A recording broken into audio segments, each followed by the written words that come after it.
Hi everybody, welcome back to Cassandra's Plants. Today I want to show you the difference between two of the most confusing plants I think there are available at the moment. Now, I don't know if you can see straight off, I've actually got two different plants here. And I've seen this requested all over the internet, and I currently think there's only maybe one or two videos that go into any depth about the difference. And these are some of the most popular plants available. You can buy them in supermarkets, buy them cheaply online, garden centres, everywhere. So I just wanted to show people firsthand, while I've got one of each variety here, the main difference between these two. So these are both Monstera Adansonii, or monkey mask, or cheese plants, or vining monsteras, or there's hundreds of names for them that people have. Obviously they're in the Monstera family. They're related to the larger Monstera deliciosa, because you can see the fenestration in the leaves.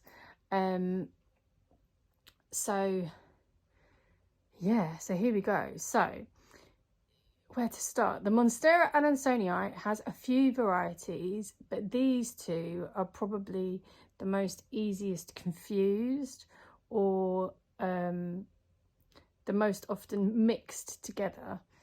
And one of them is a lot rarer than the other, I would say. So especially in the UK, it's a lot harder to get hold of. And obviously, if you've got two of these and they look different, and you're one of the people like me that likes labeling stuff and having everything identified in your collection, then this is a good way of doing it. So the two plants that I've got here, one is a standard, or what you would call normal or fat form Monstera Adansonii, which is the one that you will see everywhere. So I'm just going to move the second one out of the way for a second so you can see this one. So here we go. Now, the lighting isn't great today, but as you can see, you've got these wonderful bright green leaves with the holes in. They tend to, in the smaller pots, grow into each other. As you can see, this one has got a leaf that is growing completely through it, and they are vining. So if I show you how the leaf grows here, you can see, like other philodendron and monsteras, they're vining. And this is the one that you will find most commonly in the supermarkets and available in garden centres, and this is the fat form. So it's got a few new leaves that are all intertwined with each other that I'm going to try and separate, because they'll obviously rip.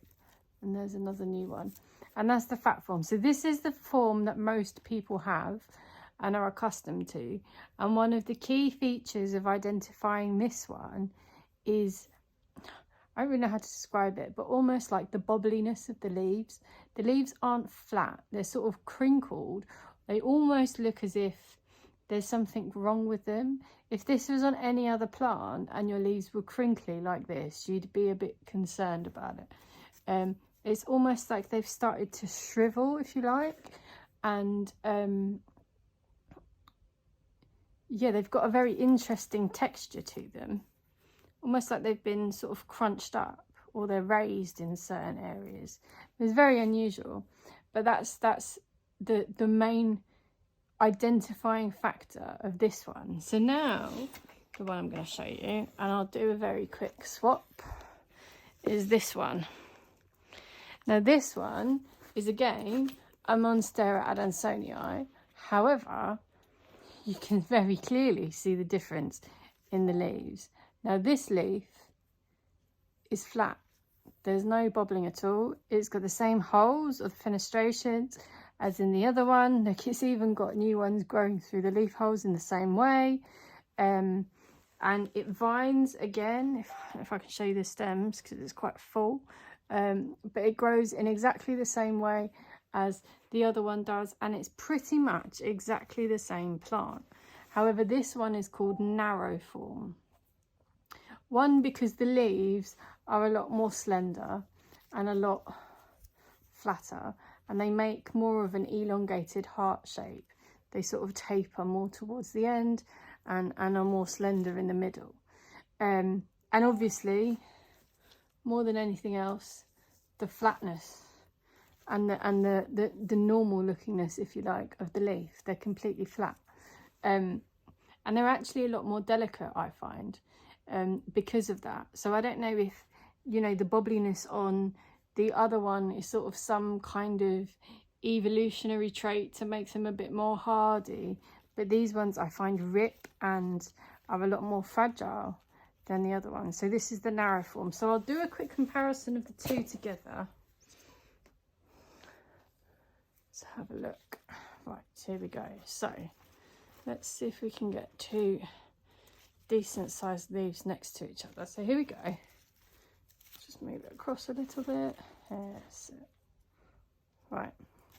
So if you have a look, easy to see against the back of my hand. You've got the flat leaf here, and then you've got this one. We'll use this one.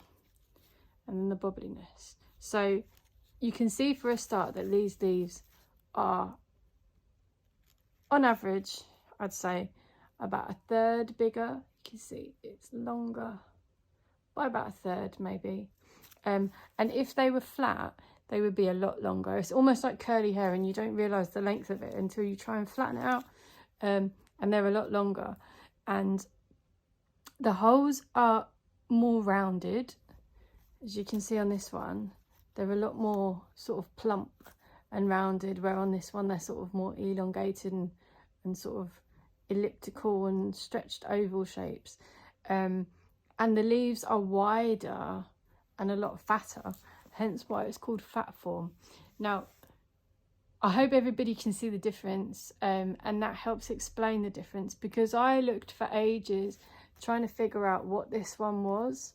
And there are other varieties of Monstera out there that are not the huge, massive, deliciosa sort of type ones, that are very similar to this. Obviously, you can get the oblique, which, if anybody gets one of those, you're in the money, which gets confused with these a lot, and you'll see these labelled up as oblique a lot in sort of non-specialised garden centres and shops, because they don't understand the difference. Now, an oblique has humongous holes.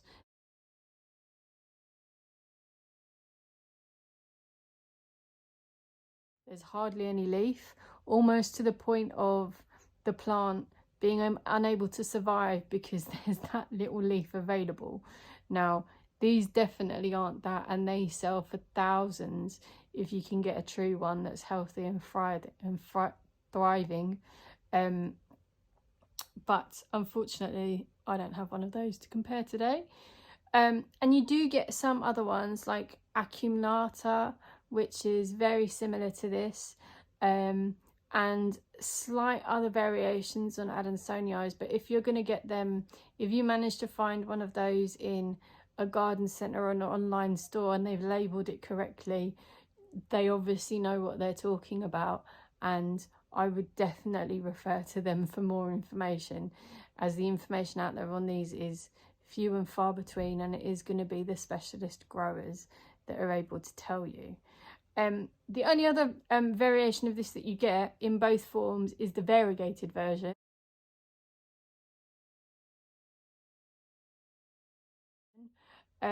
These are becoming more popular and more visible, especially on places like eBay, but you do have to be careful with these plants, as mosaic virus is very, very widespread and very easy to get in these Adansonii, so you have to be careful.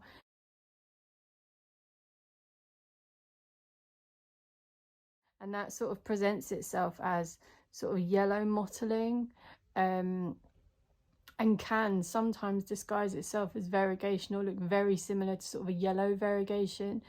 But the main variegation you get in these is actually white. So if you ever see one with yellow, just be a little bit careful, because I've seen people spend hundreds of pounds on it and for it just to be a sick plant. which obviously nobody wants. So there you go. That's just a quick video to show you the two while I had them both available.